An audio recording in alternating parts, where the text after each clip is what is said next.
Amados líderes, saudações.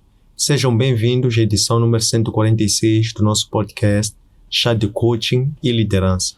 Espaço este em que os líderes conectam-se, partilham e juntos crescem. Este programa em formato de podcast inspira-se na metodologia de gestão por competências chá. C de conhecimento, H de habilidade e A de atitude. Desta forma, convidamos líderes moçambicanos que se destacam nas mais diversas esferas da atividade econômica para, na primeira pessoa, transmitirem suas narrativas de liderança, dando a conhecer que conhecimentos teóricos é que adquiriram ao longo da sua caminhada, que conhecimentos práticos em forma de técnicas, ferramentas é que complementaram aquele conhecimento teórico e que atitudes em forma de ser, estar, comportamento, caráter é que fazem da sua marca comunicacional para acomodar quer o conhecimento teórico bem como o prático. Constitui por via dessa nossa ambição contribuir para o desenvolvimento de uma comunidade moçambicana de líderes conscientes, responsáveis e empáticos. Conscientes que possuem um conhecimento relevante para a liderança, mas também conscientes que são líderes. Responsáveis sobre a necessidade de serem praticantes de boas práticas para influenciarem positivamente seus seguidores, internos e externos.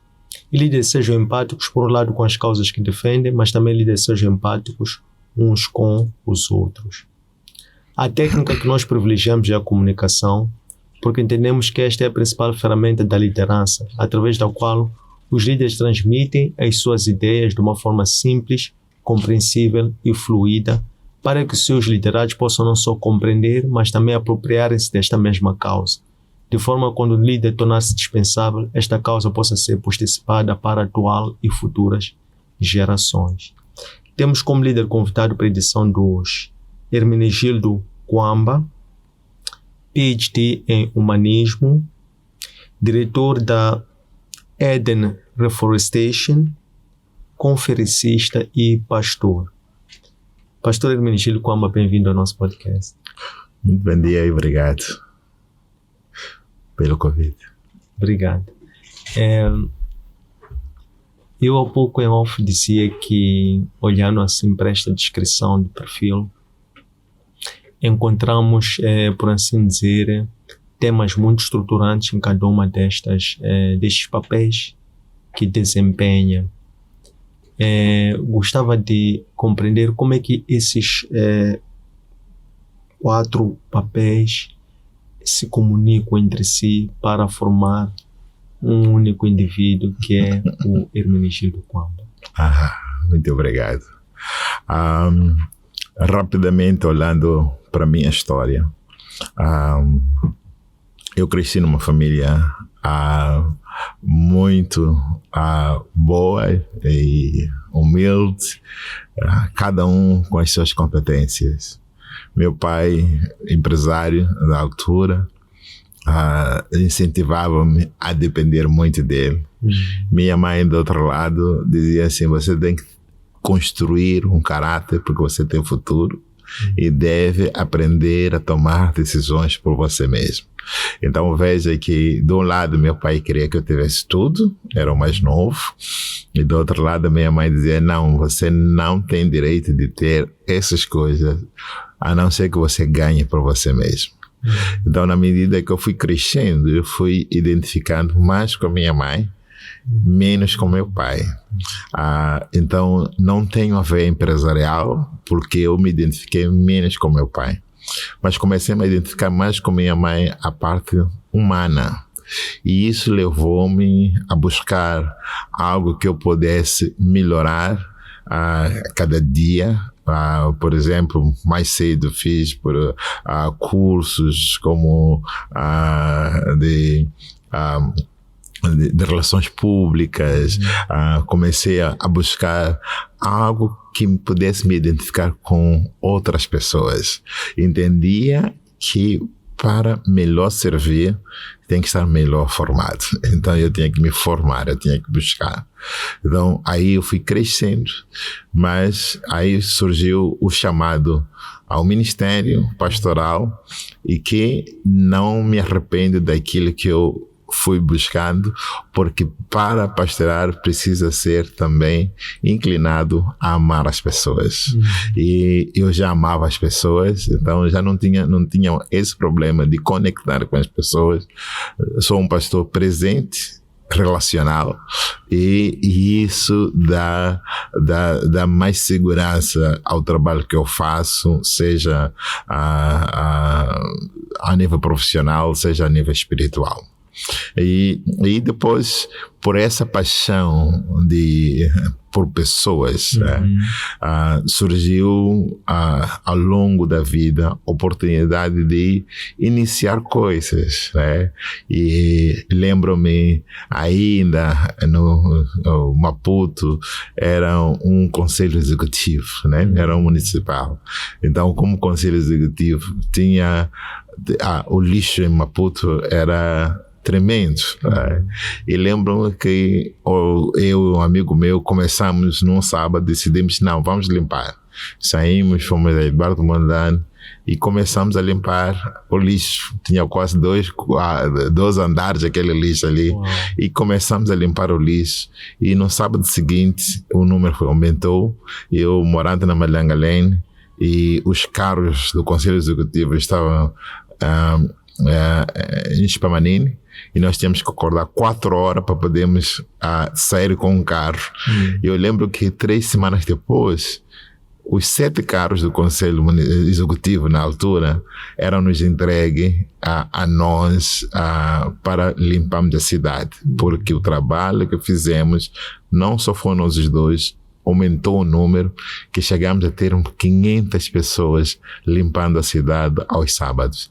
Então, quando amamos as pessoas, amamos a natureza, amamos a limpeza, amamos o melhor para outros, porque nós amamos as pessoas. Então há uma conexão, sim, de tudo isso, parte do amor próprio, o amor a Deus. Reconhecemos que Ele é o Senhor, Criador de todas as coisas, mas amamos o próximo também, e por causa do amor ao próximo, queremos que Ele tenha sucesso naquilo que faz. Então, porque queremos que ele tenha sucesso, as condições para que ele tenha sucesso também tem que estar ali ao seu redor. É por isso que todas as áreas elas vão se encaixando e trabalham conjuntamente. Maravilha. Falando aqui do amor às pessoas, remete-nos ao exemplo do bom pastor, o amor do bom pastor. Que é melhor descrita como a fé de Cristo e não a fé em Cristo, se preferir.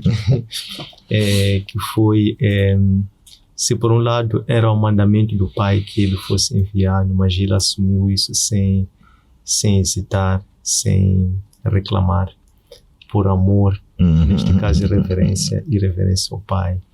Registrei que o pastor referiu que é um pastor presente e relacional.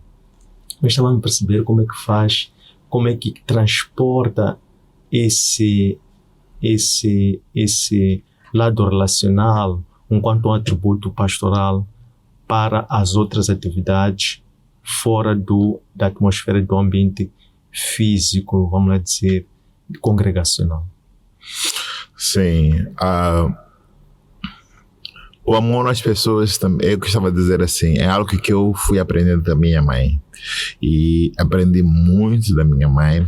E em Cristo Jesus, aprendi-me a conhecer. Porque quando nós conhecemos a Cristo, na verdade, nós estamos a conhecer-nos.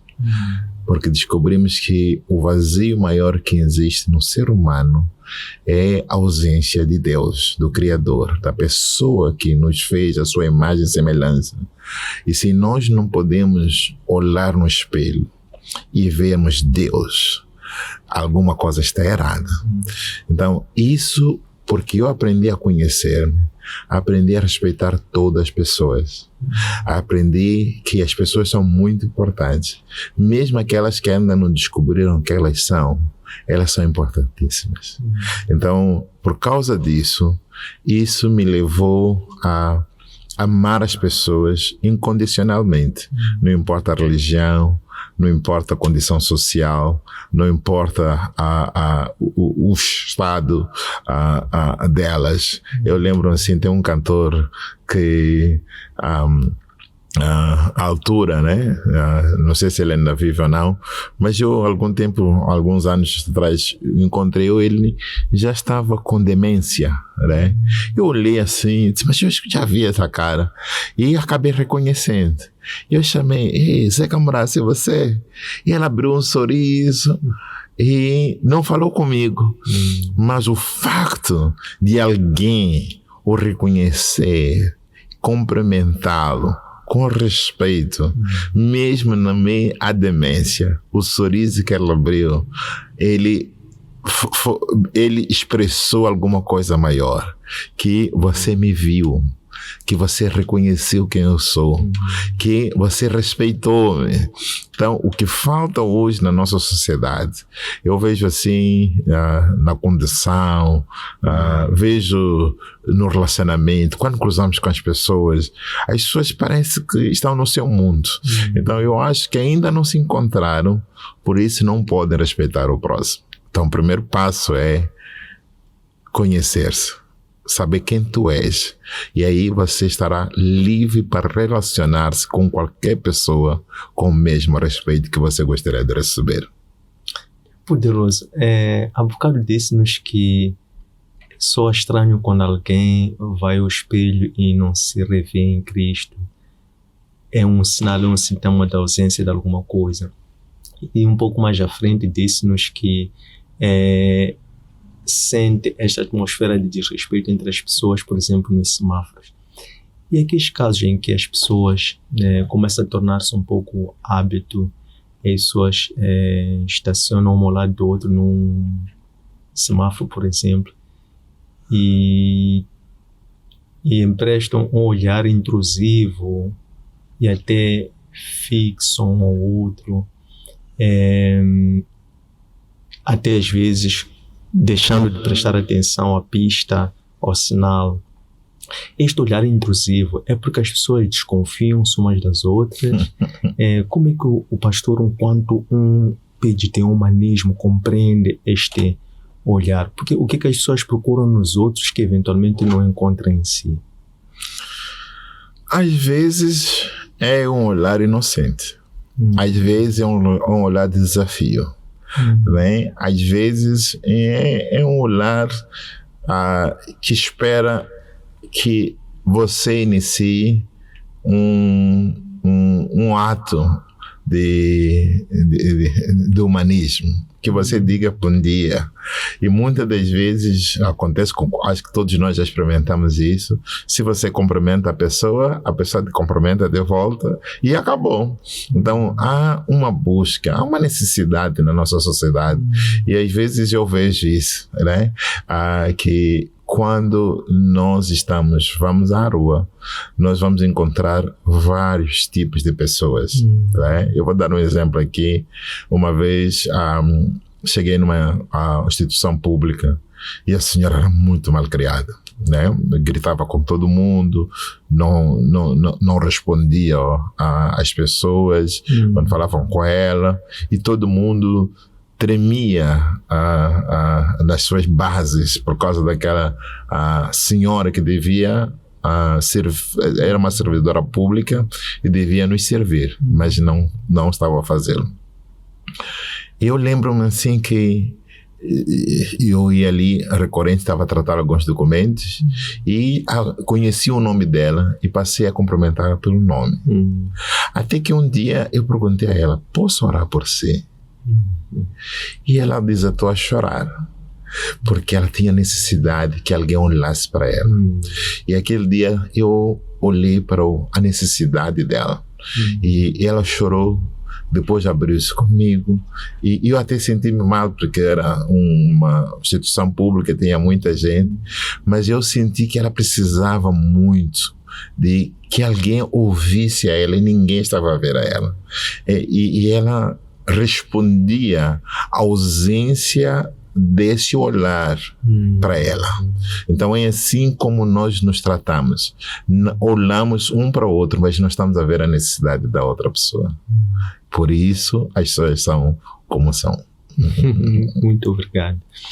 Em que momento da sua trajetória de autoconhecimento e descoberta de si próprio disse que fez aquela transição de descartar a possibilidade de ser bem-sucedido no sentido de excelência empresarial e passou a assumir que o seu propósito passaria mais por ser um servidor público, que foi mais aquilo que era a cosmovisão da sua mãe.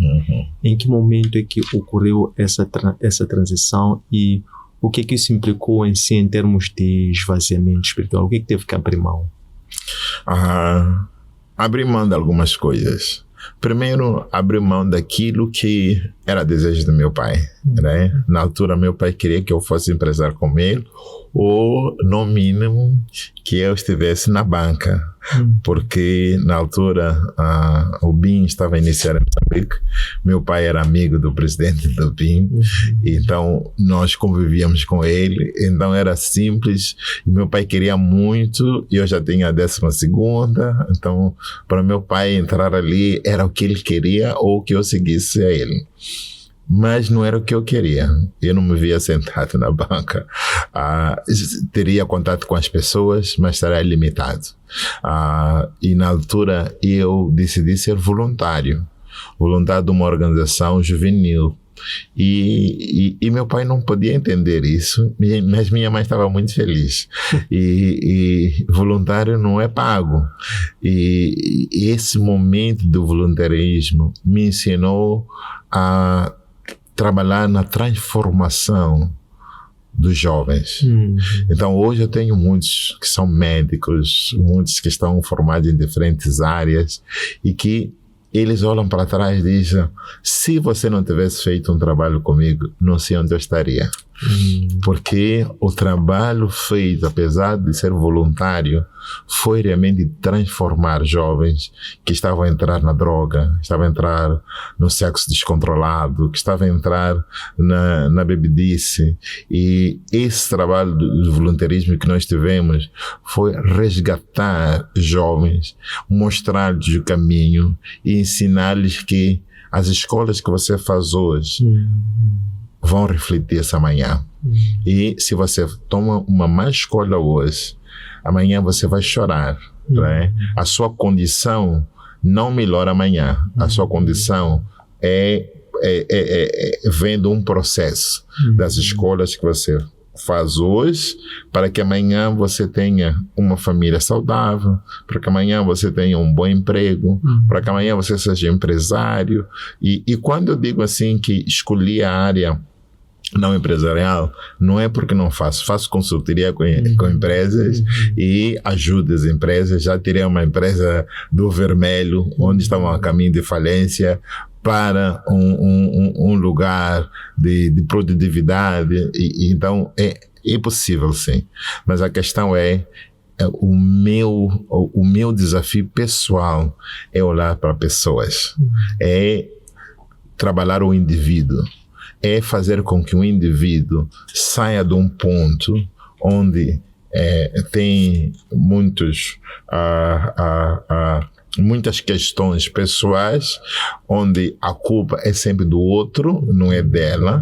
Levar a pessoa a assumir que sim, se eu quero me mudar, eu tenho que primeiro reconhecer quem eu sou, reconhecer os meus erros, reconhecer as minhas falhas e seguir adiante. Então é dali, se eu não entendo a minha posição. Eu vou dar exemplo para mim. Por que eu dou exemplo da minha mãe?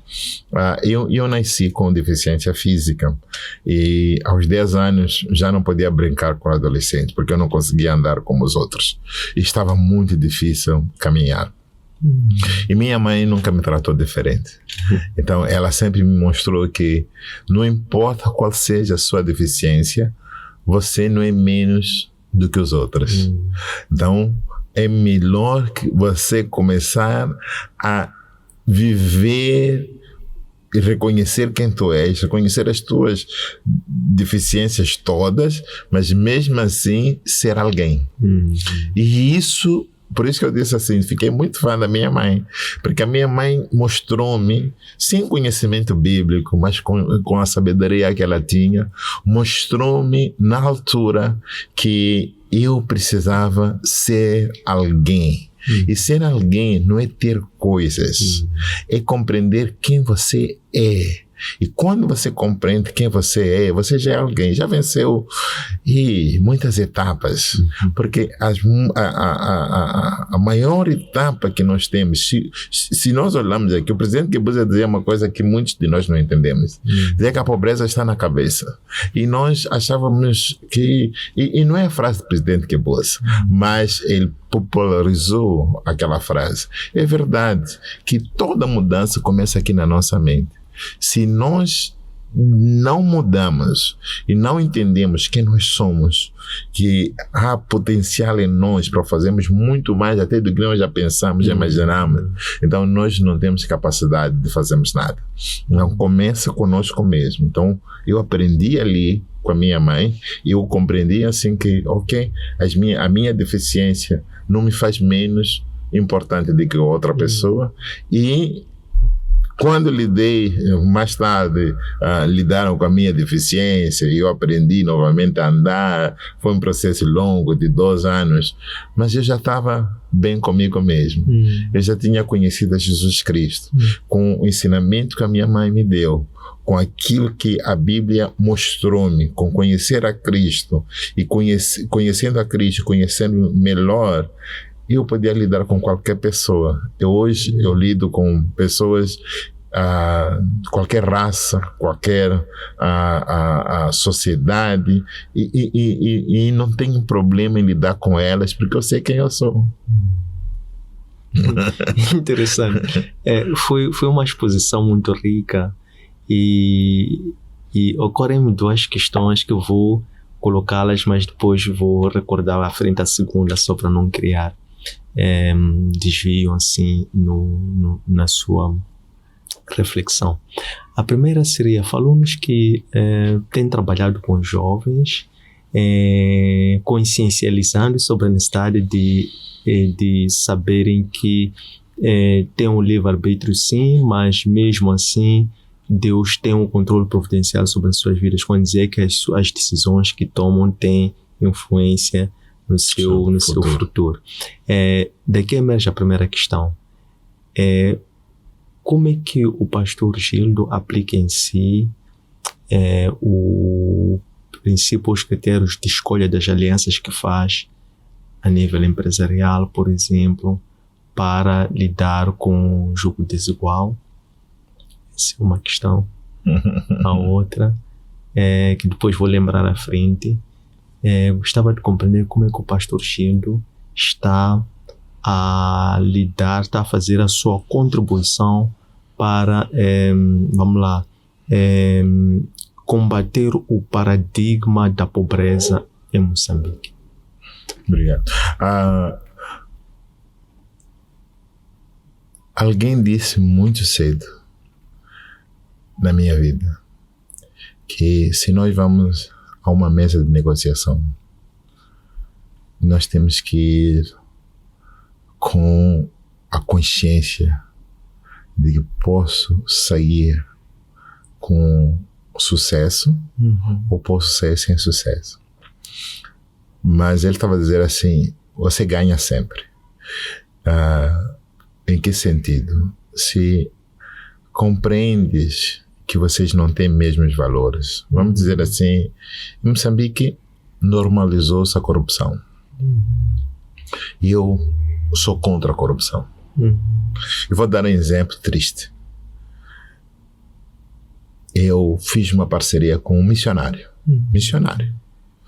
brasileiro que chegou no aeroporto com livros, com coisas interessantes. E ele pagou. Eu perguntei a ele, como é que você paga? Não pagou os direitos, bem? Pagou aos agentes alfandegários. E eu disse assim, eu não concordo com você. Não, mas eu não fiz nada, estou a ajudar, ele é pobre. Eu disse, não, ele não é pobre. Ele trabalha e o trabalho dele não é receber dinheiro que não vá para o cofre do Estado. Isso chama-se corrupção. E por causa disso, nós não podemos trabalhar juntos.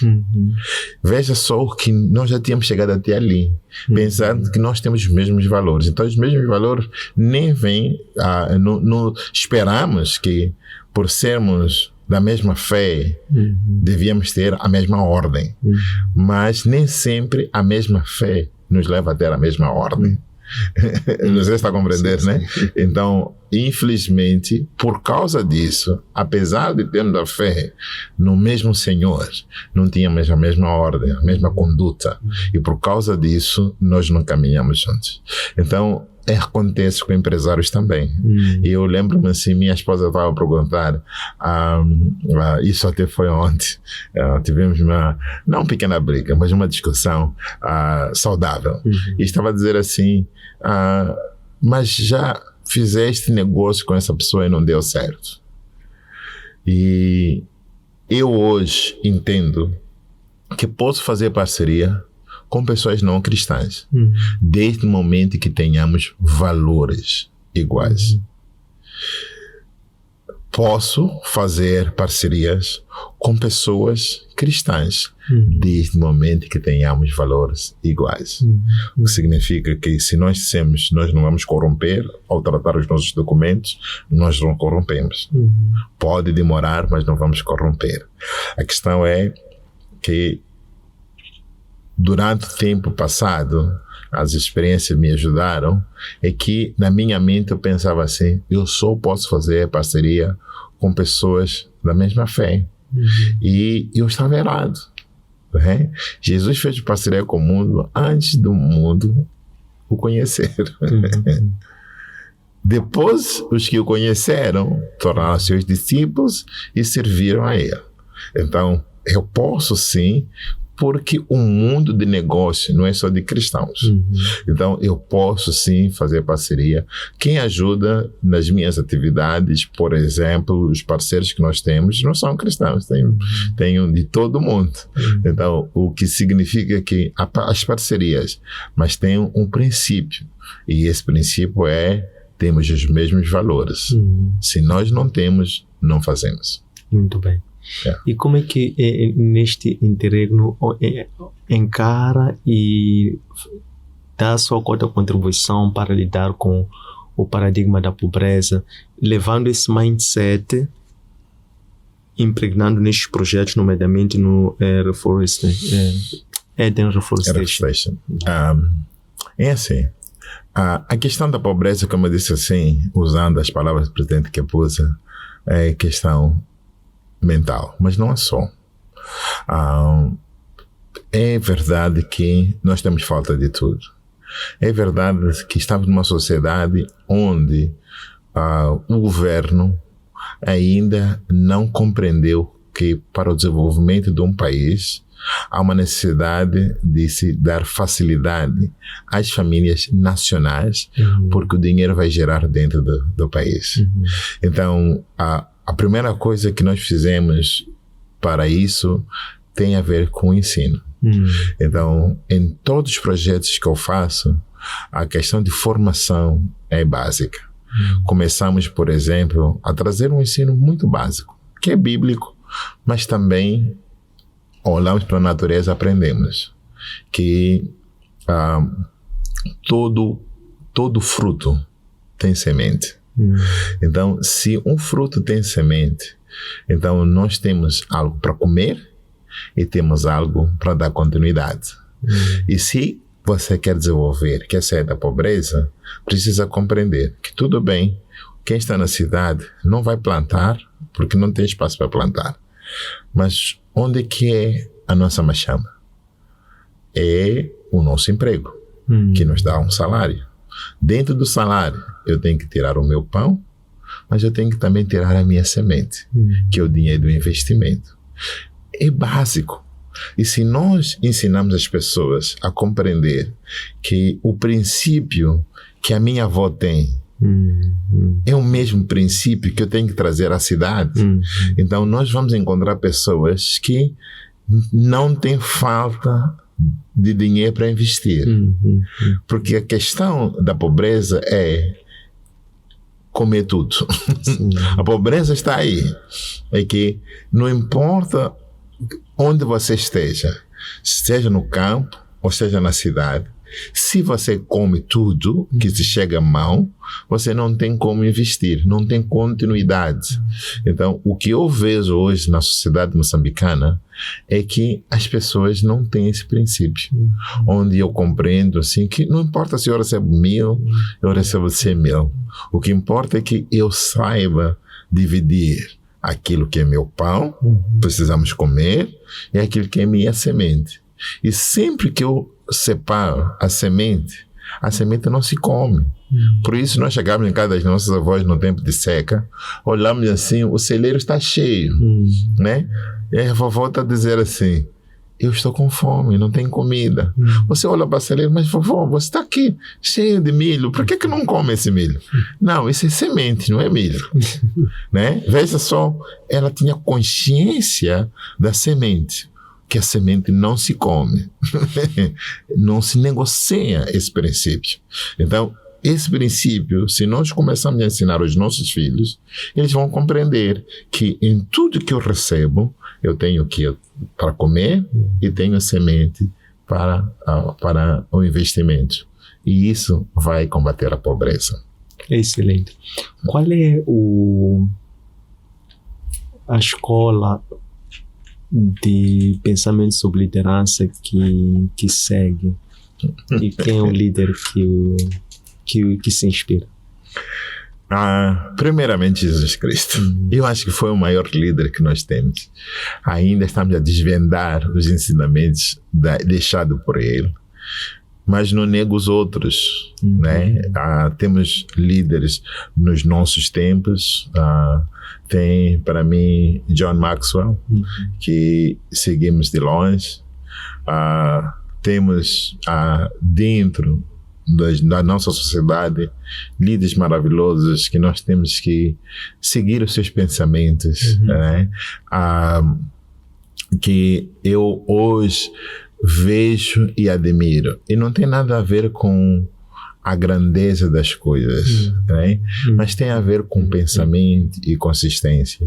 Tenho 2 amigos que eu amo de coração e vejo eles naquilo que fazem e os pensamentos dele. Um é Sérgio Massinga, o outro já passou por aqui, o Marcos Jambu, que vejo as convicções. E as pessoas às vezes medem as pessoas não com aquilo que elas dizem, é como vou trazer um exemplo, talvez seja polêmico, mas vou trazer de qualquer jeito, do Azagaia. As coisas que ele dizia, pouca gente compreendia a mensagem do Azagaia. Talvez não fosse atrativo, talvez não é o meu estilo de música, mas o poema que ele trazia tinha profundidade, e por isso nós estamos a ver essa revolução acontecer hoje na sociedade. E talvez nós demos a isso ao VM7, ou seja, que for, mas na verdade houve alguém por detrás daquele pensamento e tem que ser reconhecido. O Azagaia trouxe algo que devia se estudar na escola, devíamos ter coragem de levarmos a um debate, entende? Porque ele não olhou só para Moçambique, olhou para a condição humana e trouxe algumas coisas que devem ser discutidas. E talvez alguém vai perguntar, mas pastor, escutava Azagaia? Nunca escutei Azagaia até a morte dele. Foi quando eu comecei a dizer, mas alguma coisa, por que as pessoas estão a falar desse homem? E deu-me realmente assim, não sou muito de música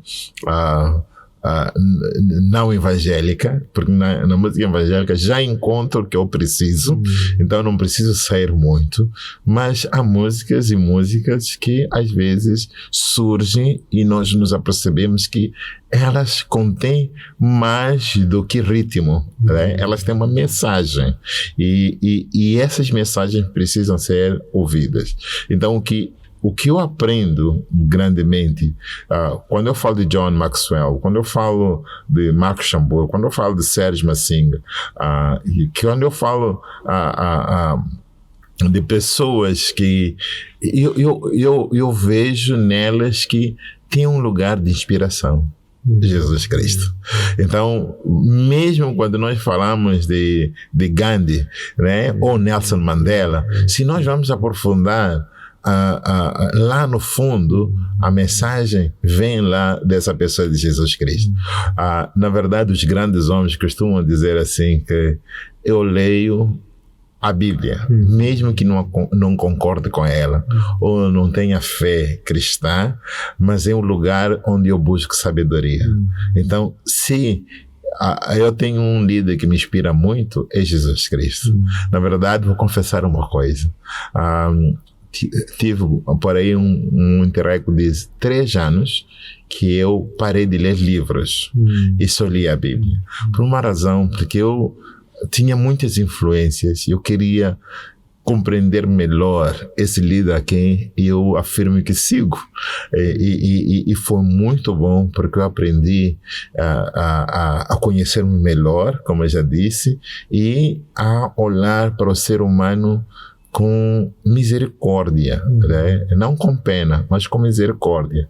Misericórdia é ter a vontade, é sentir o que o outro está a sentir e ter a vontade de ajudar aquela pessoa a sair dali. Então, é por isso que ao longo da vida eu comecei mais associações do que empresas. Não que não tenha iniciado empresa, mas comecei mais associações, porque é onde eu me revejo, onde eu vejo a possibilidade de ir lá sem interesse ajudar as pessoas a tornar-se melhor ou uma comunidade a ser transformada. Excelente. Esta resposta, sobretudo a parte final, em parte responde à pergunta que não pode calar, que é como é que pensa o legado, a sustentabilidade a longo prazo desta semente, desta reserva moral que conserva para a continuidade, como é que aplica na prática para sustentar o que faz esta parte? Sim, uma das coisas que nós estamos a fazer hoje, eu, minha família e amigos, é a formação. A formação que nós damos a diferentes níveis, desde a igreja local até ao empresariado. Eu ainda não tive a chance de trabalhar com o governo, apesar do presidente Chissani já ter me convidado uma vez, mas eu estava em uma condição que não podia fazê-lo. Temos a oportunidade hoje grande, porque o movimento religioso, vou chamar assim, porque o crescimento de religião não é só o cristianismo, nós estamos a ver o crescimento na religião de todos, mas o movimento religioso nos dá a oportunidade de nós podermos falar sobre a questão de formação de caráter. E se nós queremos ver a continuidade que nós estamos a fazer, temos que formar pessoas na área do caráter. Há muito conhecimento. E o conhecimento hoje está à disponibilidade de todos, mas há falta de caráter. Então nós estamos a ver pessoas morrendo, não literalmente morrendo, mas também morrendo por dentro. Estamos a ver pessoas que têm todo o sucesso, mas por falta de caráter, elas acabam até suicidando. A questão da falta de caráter é grave, né? Se nós olharmos para a nossa nação, nós temos tudo para desenvolvermos. O que falta na nossa nação para desenvolvermos? Pessoas com caráter. Pessoas que vão dizer assim, nós precisamos de mudar a situação de Moçambique, não minha situação. Nós precisamos de fazer alguma coisa para esta nação, não só para mim e para minha família.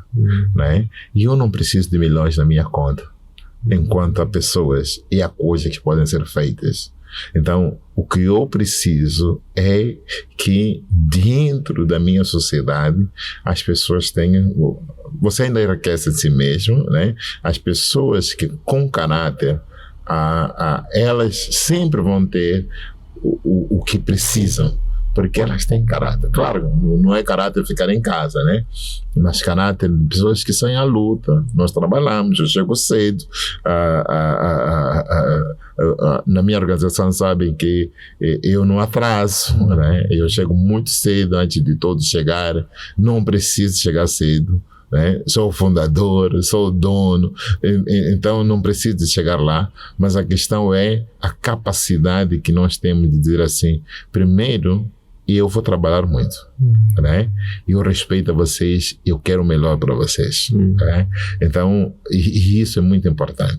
Por isso acredito também em boa remuneração, que a pessoa trabalha, é justo ela receber bem o suficiente para poder viver, né? Mas não é só isso não é suficiente. Como alguém disse, salário não chega para ninguém. Mas se nós sabemos que o que nós fazemos, nós merecemos um bom salário, e o meu salário é suficiente para eu fazer o que eu preciso para viver, e se eu faço isso, também posso edificar uma outra pessoa, então o legado vai continuar. Então eu espero que aquelas pessoas que eu estou a influenciar, influencie outras. Aquelas pessoas que estão, né?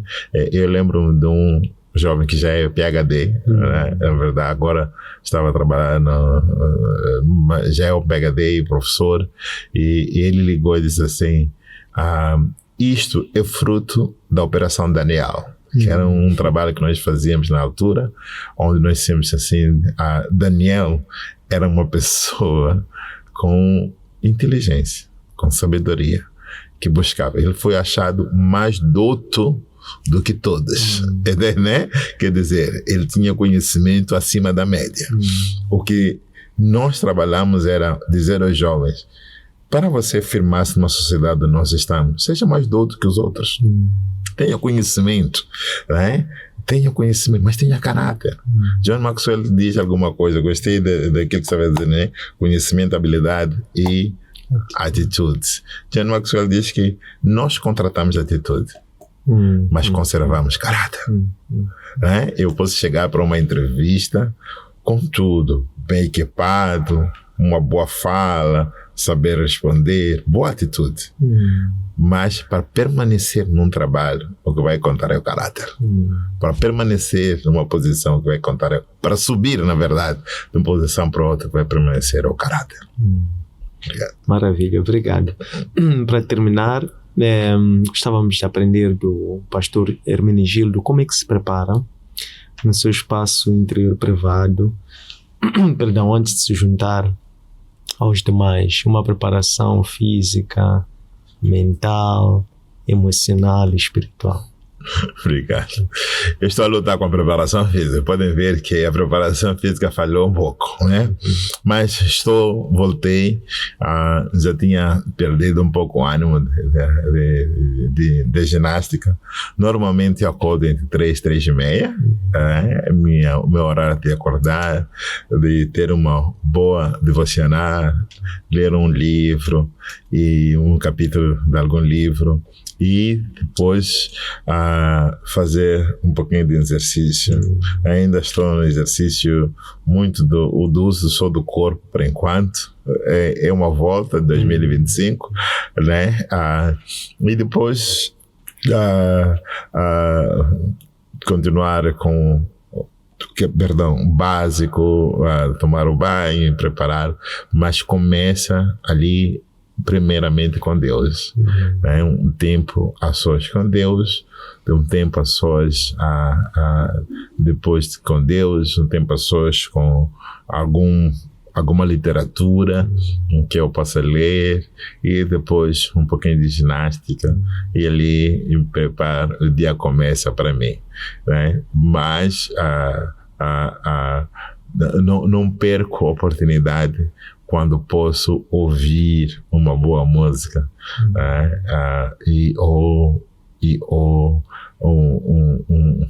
um bom coach, né? Ou uma boa pregação, né? Dependendo de que esse dia eu quero escutar. Ultimamente escuto pouco, né? Eu voltei um pouquinho mais à leitura, né? Mas é isso. Sendo o trabalho que eu faço tem a ver com discipulado, tem a ver com lidar com pessoas. Então eu tenho que estar bem quando me encontro. Eu estou a trabalhar com um grupo de professores todos os dias. Então, antes deles iniciarem o dia, eu tenho 15 minutos com professores para animá-los, para instruí-los, para equipá-los, mas também a trabalhar no caráter deles. Então, é uma escola que trabalha na base de formação de caráter também. Então, eu tenho que formar os professores para que essa formação de caráter comece com eles antes de passar para as crianças. Então, todos os dias, eu tenho que ter algo para lhes oferecer. E como eu disse assim, tem que buscar algo para que eles possam também oferecer às crianças. Então, o desafio é maior. Excelente. Muito obrigado por servir-nos o seu chá de liderança na prática. Desejamos muito bom ânimo, que o Senhor continue a resplandecer a sua glória sobre o seu rosto e que continue com esta intrepidez de formar varões valorosos, prenhes de caráter, para que continue a fazer esta mudança que o país e a humanidade precisam. Muito obrigado, coach, pelo convite. Hoje vim a correr, mas espero voltar mais organizado para podermos falar um pouco um pouquinho da minha vida. Essa é parte da minha vida. Tem tanta coisa que nós podemos conversar sobre isso. Mas dizer assim, sim, esse país precisa de liderança. É a única coisa que nós estamos em falta e precisamos. Então, lhe encorajo a continuar a trabalhar na liderança. E nós temos bons líderes. Estão escondidos e podem sair e fazer diferença. Que Deus te abençoe. Muito obrigado. Estas lições encontram depositadas nos nossos arquivos digitais. Nossas páginas de Facebook, de Instagram e de YouTube, Antônio Sende LDA, nosso aplicativo para plataformas Android, LOAP, e nosso webpage www.academiaservo.com. Espero que gostem, um abraço de luz e até breve.